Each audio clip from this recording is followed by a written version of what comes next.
welcome, it's Howard from HDS Electrical, and behind me Matt is rubbing his nipples to put me on, but it's not going to work. Today I'm quickly going to show him how to bond chases. We're on some jobs where for some reason they decided to bring the cables for under the units up here. Question to plasterers, just a bad one. Have you ever gone into a kitchen and seen a coil of PVC cables on top of the worktop? Can't even get my words out, stop rubbing your nipples, you. Right, so we are going to fill. Decorators are coming in tomorrow. So I said to the builder, look, I'll help you out, I'll get it filled. I said, I'll get some bonding. He said, no, don't worry, we've got some on another site, I'll get the guy to drop it off. And he dropped plasterboard adhesive off. Now, it's not the end of the world to use plasterboard adhesive. It goes off really quick, so you've got to work with it. The advantage with it, it's sticky as anything, so it's actually a lot easier to use than bonding. In his defence, the bag is called Universal Bonding Compound for bonding plasterboard. Really confusing name when we have bonding plaster, which is slightly different, so I'll forgive the labourer this time.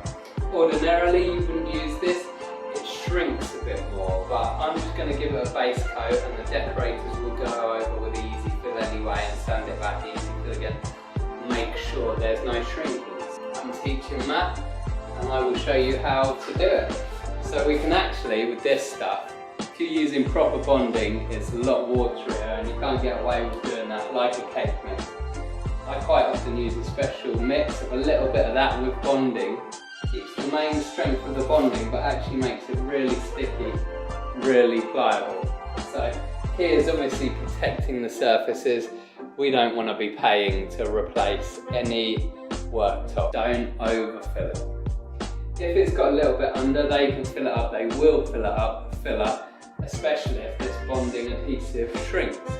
However, if you overfill it, you won't sand the bonding out, or you might do with a lot of effort. It'll be chiseling the layer off and filling it. So the key is just don't overfill it.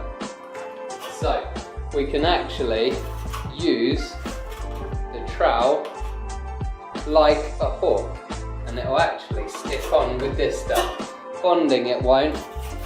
We would normally put a bit of capping in, but unfortunately we haven't got time, so we are going to fill up all the gaps and go off and smooth it off after. I'm going to take away the excess, scrape it on my bucket, take away the excess, scrape it off. As I said, the key has to be flush or hit.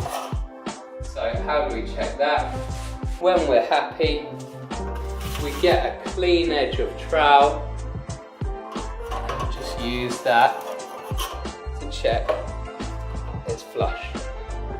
That's it, it's that simple. So I'm going to pop that back for now.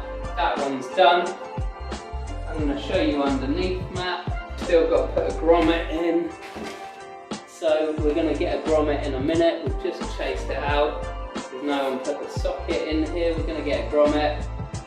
We still need to fix that box, so we're going to leave a tiny bit off. But I'm going to stick it in. If you've got really old crumbly walls, you actually have to stick in boxes. So what we do, you don't normally want to fill the whole gap, because if you fill the whole gap, then you will actually struggle pushing it back.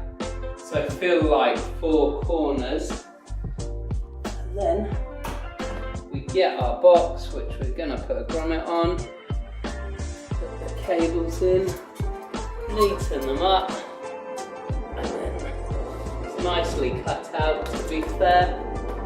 We'll get that level in a minute, but that will start that sticking. I'm going to leave a tiny gap at the top because we need to put a rubber grommet. That is vital. Can't have any cables coming through boxes without grommets because it might slice into the cable, and then we're going to be getting callbacks, which we don't want. So 4 slots of this in as before. I get a grommet from the fan after this. it in. And it's almost ready to wipe off the trowel. This is just my personal preference, I like to give it a little digging in, just to make sure it's all got in those gaps and edges, those thin little bits. What it's easiest to do, let it go off a bit, clean your trowel. We've got a clean trowel, that's that rusty clean trowel. He's not having my good Marshalltown, sorry. So you get a clean trowel, ideally a wet trowel. Pass me that little tub of water. Wet the trowel so it doesn't stick. And then at the end you can actually just clean off all these big bits. It's easier once it's dried a bit, because while it's wet you'll actually be pushing around all that stuff which we don't want to do. The reason we use a clean wet trowel is once you've got a little bit of any plaster on it, it just sticks to any other plaster and drags it about. If you've got a clean one, it stops it pulling it about and neatens it up. And you can see already the difference, just a clean trowel at the end, how much neater it made it with 30 seconds with a clean trowel, just scraping around the edges. That wasn't even dried, but what a difference that's made. So, Matt, that is how I want you to bond these chasers. And there are some little bits around some of the switches. I'm going to get you to use that filler, and we'll just go around and fill them at the same time just to make it easier for the decorator. That filling knife. Perfect. So, I'm Howard, this is HDS Electrical. Matt stopped rubbing his nipples at me, so have a lovely time.